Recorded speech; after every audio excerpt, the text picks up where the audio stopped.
Сәлеметсіздер ме? Бүгін біз сіздермен осындай жазға арналған кофта тоқитын боламыз. Бұл бебе коттон жібінен тоқылды. 50 граммда 165 метр. Олай болса, біз кофтамызды бастаймыз. Ең алдымен бізімізді алып аламыз. Мен 3 миллиметрлік бізді пайдаландым. Осылай жібімізді шығарып, өзімізге қажетті ілмек іліп шығатын боламыз. 1, 2, мен 100 ілмек іліп шықтым. Міне біздің жібіміз ілініп дайын болды. Енді бір-біріне кигізіп тұйықтайтын боламыз. Ол үшін тағы да бір қосымша ілмекті іліп аламыз. Одан соң сол қолымыздағы ілмектен жіпті шығарып, оң қолымыздағы ілмекке ілетін боламыз. Мінекей ілдік. Келесі ілмекті шығарамыз. Осылай тұйықтап аламыз да жібімізді тартамыз. Енді әрі қарай біз тоқи беретін боламыз. Бірінші оң тоқимыз. Одан соң теріс тоқимыз. Оң тоқимыз. Теріс тоқимыз. Тағы да оң аламыз. Теріс аламыз. Осылай қатар біткенше дейін оң теріс етіп тоқып шығатын боламыз. Міне қатарымыз біздің аяқталды. Енді әрі қарай осы өрнек бойынша тоқимыз. Оңға оң, теріске теріс тоқимыз. Оң тоққан кезде астыңғы жағынан аламыз ілмектің, теріс тоққан кезде де астыңғы жағынан аламыз. Міне көріп тұрғандарыңыздай, оң тоққанда астыңғы жағынан алдық ілмектің, теріс тоққанда тағы астыңғы жағынан алдық. Осылай өзімізге қажетті қатар шыққанша тоқимыз. Мен осылай 8 қатар тоқып шықтым. Міне біз қатарымызды аяқтадық. Міне теріс тоқимыз. Енді бір қатарды оң етіп тоқып шығатын боламыз. Міне оң тоқимыз, терісті де оң тоқимыз. Барлығын оң тоқып шығамыз. Енді біз әрі қарай кофтамыздың мойнын тоқып жатырмыз, кеңейтетін боламыз. Ол үшін 1 ілмек тоқимыз, 2 ілмек, 3 ілмек, 4 ілмек тоқыдық. 5-шінен 2 ілмек жасап шығарамыз. Жібімізді алып, ілмекке іліп аламыз. Міне біріншісін осыдан тоқимыз, бос жібереміз. Екінші ілмекті тағы тоқимыз. Яғни біз 1 ілмектен 2 ілмек жасадық. Бірінші, екіншісі, үшіншісі, төртіншісі, 5-шінен тағы 2 ілмек жасап шығарамыз. Міне біріншісін тоқыдық. Жібіміз шығардық. Қайтадан осы жерден екінші ілмекті тоқитын боламыз.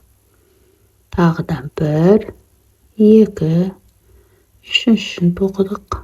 Төртіншісін тоқыдық. Тағы да ілмегімізді 2 қыламыз. Міне біріншісін алып шығардық. Енді екіншісін тоқимыз. Осылай қатар біткенше өздеріңіз тоқып шығатын боласыздар. Кейін 4 қатарды өзгеріссіз осы көбейтілген бойынша тоқып шығасыздар. Міне көріп тұрғандарыңыздай біз тоқыдық. Қазір мына жерде мен сіздерге көрсететін боламын. Міне сіздерге мына жерден көрінді. Біз ілмек санымызды 1 ілмектен 2 ілмек жасадық осы жерде. Одан соң әрі қарай 1, 2, 3, 4 қатар тоқыдық. Енді 5-ші қатарда тағы біз 1 ілмектен 2 ілмек жасап көбейтетін боламыз. Ол үшін тура бірінші қатардағы іс-әрекетті қайталайтын боламыз. Міне 1, 2, 3, 4, 5. Көрдіңіздер ме? Жаңа біз бірінші қатарда 4 ілмек тоқысақ, екіншісінде 5 ілмек тоқыдық. Өйткені 1 ілмек бізде көбейген болатын.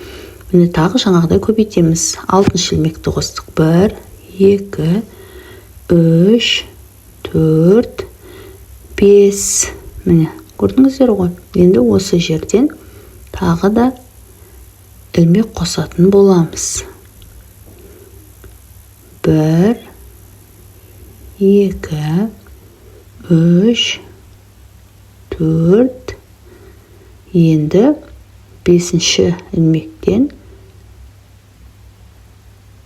тағы бір ілмек қосатын боламыз. Міне көріп тұрғандарыңыздай бізде ілмек саны көбейді. Енді әрі қарай сіздер өздеріңіз тоқи беретін боласыздар. Яғни бір ілмекті қосып қатарды көбейттіңіздер, одан соң 4 қатарды тура солай тоқып шығасыздар. Яғни сіздер 9 рет ілмекті көбейтіп шығатын боласыздар. Міне 1, 2, 3, 4, 5, 6, 7, 8, қазір 9-шыны көбейтеміз. Одан соң 4 қатар тоқып, бізге қолтық жағы ыңғайлы болу үшін ілмектер қосатын боламыз. Яғни кофтамыздың бірінші жағынан 2 ілмек қосатын боламыз. Міне біріншісін қостық, одан соң екіншісін қостық. Енді тоқымамызды теріс қаратып аламыз да, әрі қарай тоқи беретін боламыз. Мына 2 ілмекті тоқыған кезде өте абай болу керек. Біріншісін іліп алдық, міне екіншісін тоқимыз. Әрі қарай теріс етіп қатарды тоқып шығатын боламыз. Яғни бұл біздің кофтамыздың артқы жағы болып есептеледі. Жалпы осы тоқыманы мен 4 бөлікке бөлдім. Қол бөлігіне 40 ілмектен, алдыңғы жаққа 70 ілмек, артқы жаққа 70 ілмек ілдім. Міне қатардың соңғы жағына келдік. Осы жерден 2 ілмек алатын боламыз. Бірінші, екіншісі.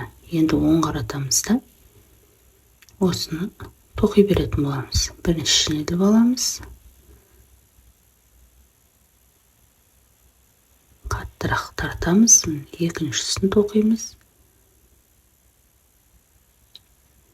Әрі қарай қатарды толықтай өзіміз тоқып шығатын боламыз.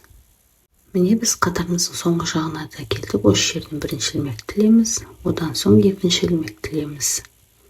Теріс қаратып аламыз, әрі қарай тоқи береміз.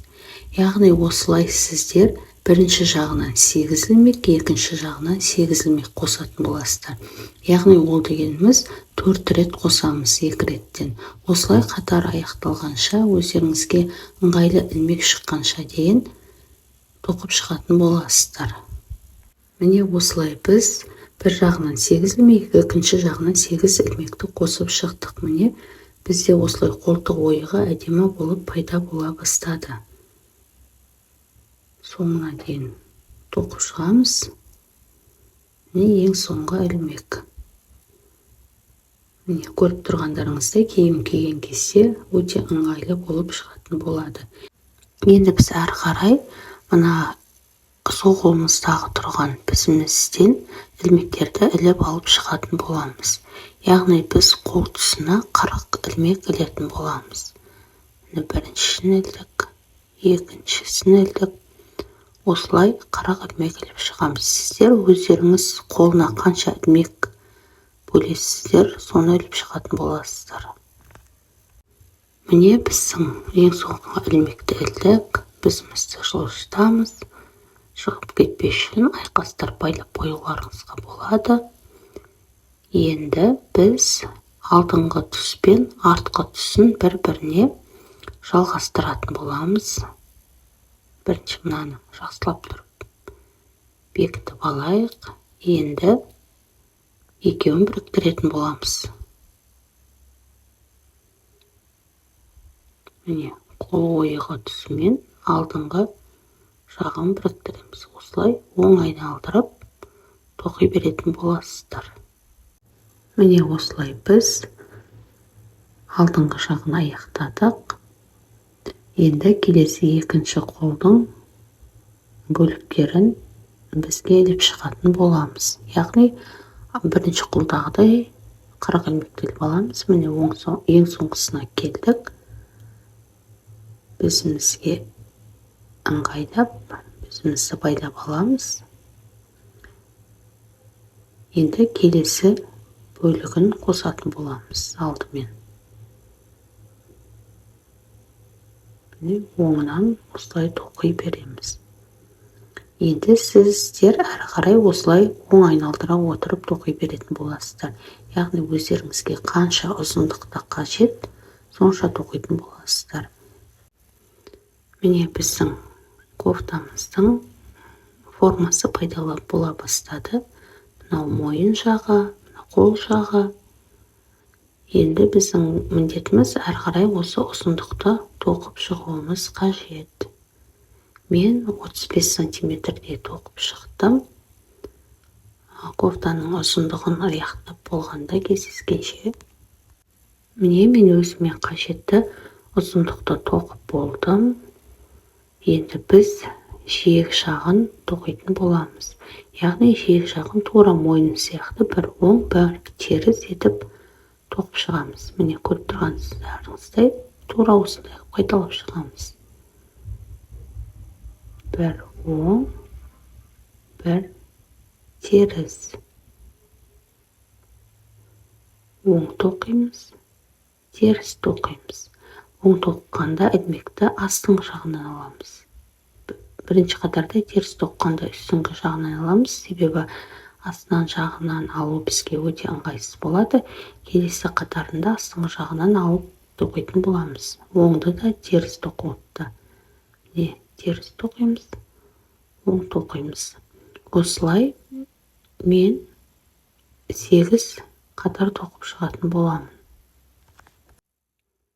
Міне екінші қатарды тоқып бастадық. Жаңа айтқанымдай оң тоқимыз, терісті астыңғы жағынан, оңды да астыңғы жағынан осылай тоқып шығатын боламыз. Міне мен өзіме қажетті қатарды тоқып шықтым. Енді қысқартатын боламыз. Қысқарту үшін біз ілмегімізді іліп аламыз, екінші ілмекті кіргізіп шығарамыз. Ілмегімізді іліп аламыз, кіргізіп шығарамыз. Осылай қысқартатын боласыздар. Яғни оң жағына оң тоқимыз да, сосын келесі ілмекті тоқылған ілмекке кіргіземіз. Сосын қайтадан босатамыз. Терісінде теріс тоқимыз. Осылай соңына дейін аяқтап шығасыздар. Енді біз қолын тоқимыз. Қолын тоқу үшін тура етегін тоқитындай қайталайтын боласыздар. Яғни бағана айтқанымыздай біз қара ілмекті тастап кеткен болатынбыз. Енді қолтық ойығы жағынан ілмектерді іліп алып шығатын боласыздар. Бұл жерде бір қатып қалған ереже жоқ. Өздеріңізге қалай ыңғайда, солай ілмектерді алып шығасыздар. Ең бастысы арасында бос ойықтар қалып қалмауы керек. Себебі кофтаны кию барысында тесік секілді болып ыңғайсыздық туғызуы мүмкін. Міне осылай ілмектерді алып шығамыз. Мен осы жерінде 13 ілмек алып шықтым. Сонда менде қолында барлығы 53 ілмек пайда болды. Міне осылай мұқият алып шығасыздар.